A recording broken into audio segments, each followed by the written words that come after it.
अमृत का कुंभ यानी कलश मिलते ही असुरों और देवों में युद्ध हो गया। वामन पुराण के अनुसार आचार्य बृहस्पति ने इंद्र के पुत्र जयंत को संकेत दिया कि वह अमृत कुंभ लेकर भाग जाए।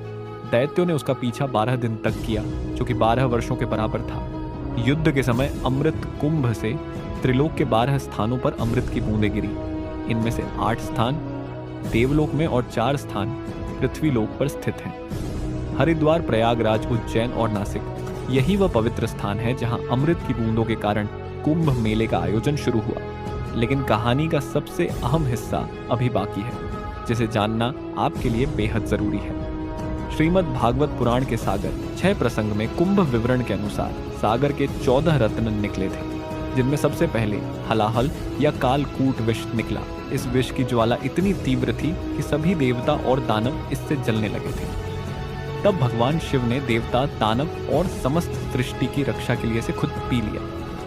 विष की तीव्र जलन के कारण शिवजी का कंठ नीला पड़ गया, इसीलिए शिवजी का एक नाम नीलकंठ पड़ा। विष की ज्वाला को कम करने के लिए सभी देवताओं और दानवों ने शिवजी को शीतल जल चढ़ाया। इसके बाद उनके शरीर का ताप और जलन कम हुआ।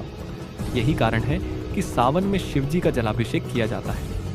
ऐसा कहा जाता है कि जब शिवजी ने समुद्र मंथन से निकले हलाहल विष को ग्रहण किया तो उसकी कुछ बूंदें धरती पर गिर गई। जिन घास की पत्तियों पर यह बूंदें गिरी उन्हें सांप ने चाट लिया, जिससे सांप की जीभ पीठ से कट गई। वहीं कुछ विष की बूंदों को बिच्छू और अन्य विषैले जीवों ने भी ग्रहण कर लिया।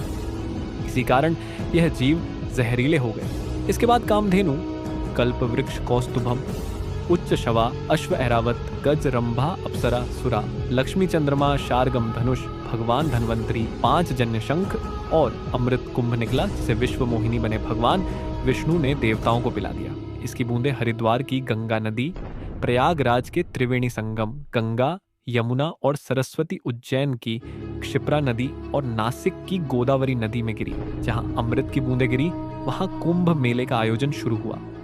प्रयागराज में जहां महाकुंभ का आयोजन होता है वहां गंगा और यमुना का संगम तो साफ देखा जा सकता है, लेकिन सरस्वती नदी दिखाई नहीं देती। फिर भी इसे त्रिवेणी संगम कहा जाता है। अब सवाल यह उठता है कि सरस्वती नदी अदृश्य क्यों हो गई। इसके पीछे की वजह जानने के लिए हमें इतिहास और पौराणिक कथाओं में झांकना होगा।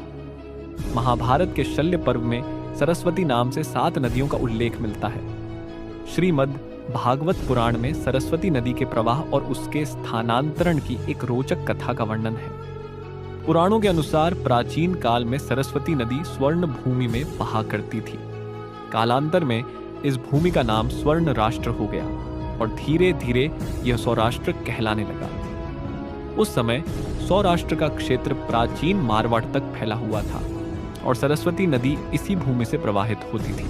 यहाँ नित्य सरस्वती की पूजा और अर्चना होती थी। लेकिन समय के साथ इस प्रदेश के लोग यवनों के संपर्क में आ गए और उनके आचार विचार को अपनाने लगे। इससे दुखी होकर सरस्वती ने ब्रह्मा जी से अनुमति मांगी और मारवाड़ एवं सौराष्ट्र छोड़कर प्रयाग में आकर वास करने लगी। कहा जाता है कि सरस्वती के यहाँ से चले जाने के बाद यह समृद्ध भूमि धीरे धीरे मरुस्थल में बदल गई और यही मरुस्थल आज राजस्थान के नाम से जाना जाता है।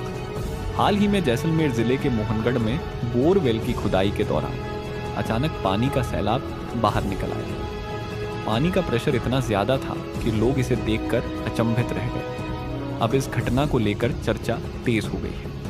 लोग पूछ रहे हैं कि क्या यह प्राचीन सरस्वती नदी का पानी है, क्योंकि इतिहास के अनुसार सरस्वती नदी जो लुप्त हो गई थी उसका रूट यहीं से होकर गुजरता था।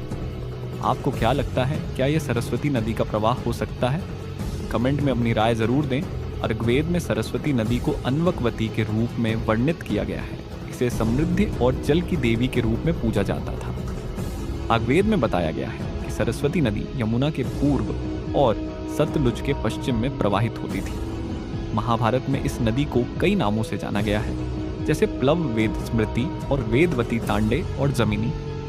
ब्राह्मण के अनुसार सरस्वती नदी मरुस्थल में सूख गई थी। महाभारत के विवरणों में इसका विना नामक स्थान पर विलुप्त होने का वर्णन है।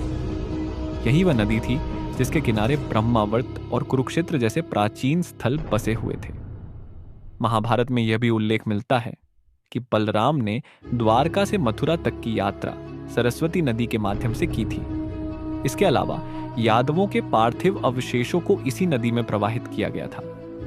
इन विवरणों से यह स्पष्ट होता है कि सरस्वती एक विशाल और महत्वपूर्ण नदी थी, जो न केवल धार्मिक और सांस्कृतिक महत्व रखती थी, बल्कि यातायात और परिवहन के लिए भी उपयोगी थी। वैदिक काल में एक और नदी का उल्लेख मिलता है जिसे त्रिशद्वती कहा जाता था। यह सरस्वती नदी की सहायक नदी थी और हरियाणा से होकर बहती थी। समय के साथ जब भीषण भूकंप आए और हरियाणा तथा राजस्थान की धरती के नीचे से पहाड़ ऊपर उठे तो नदियों का भाव बदल गया। त्रिशद्वती नदी ने अपनी दिशा बदल ली और आज इसे यमुना नदी के नाम से जाना जाता है। यह सरस्वती नदी के साथ मिलकर बहने लगी और इसी कारण प्रयागराज में 3 नदियों के संगम को त्रिवेणी संगम कहा जाता है।